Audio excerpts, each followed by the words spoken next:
Today we're going to talk about the phases of your ex's rebound relationship and when you can expect their rebound relationship to fail.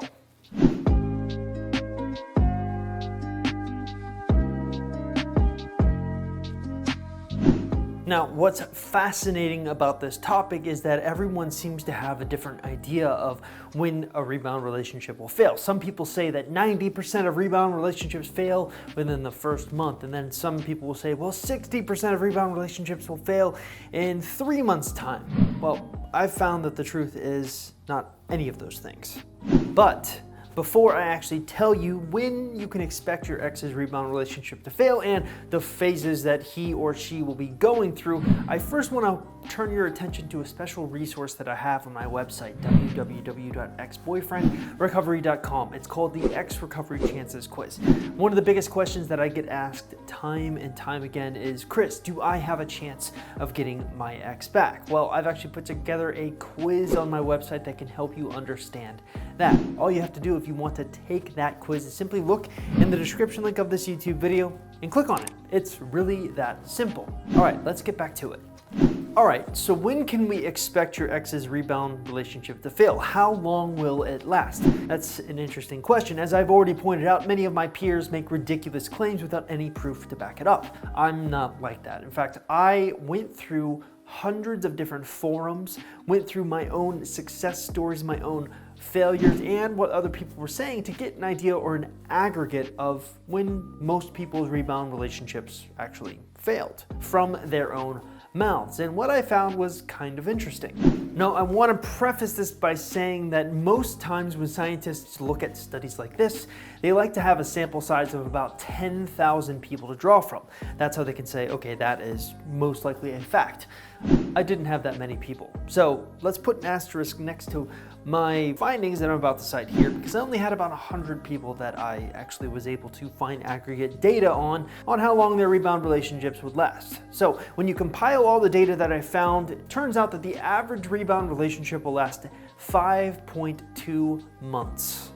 And honestly, when I looked at that data, I said, that sounds about right. But the more interesting question to me is, what does that eventual end look like? So I started looking and asking questions of people who had rebound relationships and found there are 4 patterns or 4 phases that will lead to the end of a rebound relationship.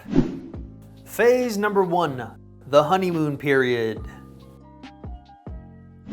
Expect this phase to last about 1 month in a rebound relationship or your ex's rebound relationship. I don't really think I need to go into too much detail to explain what the honeymoon period is to you, but basically it's where your ex and the new person that he's with or she's with are having fun. Basically, the new person can do no wrong. They look at them as the perfect epitome of everything they've ever wanted. But don't worry, trouble is on the horizon. Phase number 2. The cracks begin to form.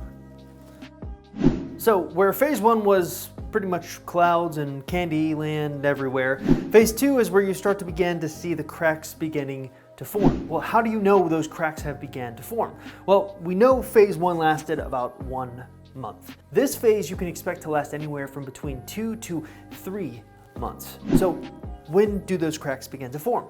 Typically, the beginning of the crack forming is when they have their first big fight. Now, I'll use a personal example from my own life. My very first relationship, the honeymoon period, lasted exactly 1 month. I mean, to the day. I was like super detailed and plotted it all out. Things began to seem odd when we had our first argument. The first argument was about her hanging out with another guy without really her even telling me she was doing so.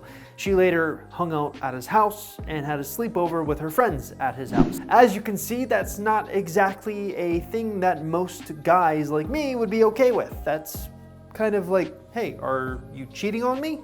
So that was our first big fight. But what's interesting is from that moment on, things were different. The cracks had began to form in the foundation of our relationship. We began to fight a little more frequently, which of course led to phase 3.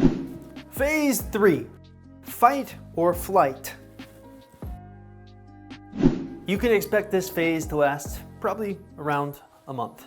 So how does this happen? Well, we talked in the last phase about the cracks beginning to form. What tends to happen with people is two things, or one of two things. They either fight or they flight.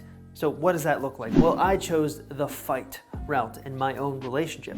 Obviously, I was very upset that she hung out with this other guy, stayed over his house. Granted, it was with friends and at a sleepover, but I still felt uncomfortable. Could I have done a better job of communicating that? Absolutely. But I was young, inexperienced, and when emotions run high, logic runs low. So we began to fight. But what's interesting is not everyone will always fight. Some people will flight. They will run away, avoid the problem. Sometimes you'll notice your ex is not as responsive. Something seems to be bothering him or her, but you can't put your finger on it. You ask them about, hey, what's going on? But they're not very forthcoming with their emotions. Almost like they're deep in thought, considering whether they want to be in the relationship or not. This would be someone who's taken the flight approach. So you begin to see in this third phase, the fight or flight approach becoming more and more prevalent throughout this month-long period. Phase 4, the Epiphany. This phase is the end. They have that ultimate epiphany where they realize they don't want to be with you or you don't want to be with them. This is what typically happens. So there's no time frame regarding this. Basically, when they have this epiphany or your ex has this epiphany, that's it. They will end the relationship. So what is an epiphany? Well, it's a moment where they have an aha, like aha, I don't want to be with her. I don't want to be with him. And they take action.